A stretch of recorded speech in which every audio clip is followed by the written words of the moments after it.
Seng, tatapatin na kita. Wala tayong dimandahan. Ganyan lang naman talaga ang buhay. Unahan lamang. Dinaramdam ko ang nangyari. Lalo pa nga't kapatid ko nasasangkot. Ganun pa man, pananagutan niya ang nangyari.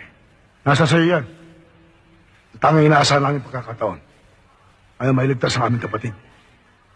At kapag hindi sila katawid buhay, tatawirin namin ang tulay na lalagtaw sa aming pasensya.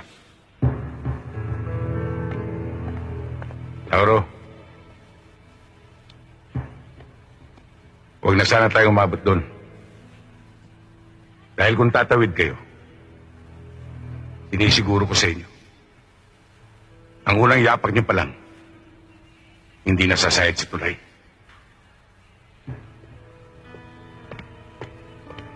Kung tatanggapin ko yung alok nyo, obligado ako sumunod sa order nyo. Colonel, pinanganak ako para mag-utos, hindi para utusan. Akala mo kasi sino ka magsalita nito eh.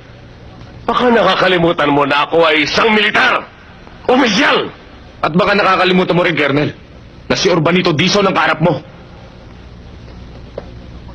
Ang pagkakaiba lang natin, yung burloloy sa uniforme mo at ang ranggo sa dibdib ko. Pero kung sa pagkalalaki rin lang, hindi ko papayag na magpailalim sa'yo.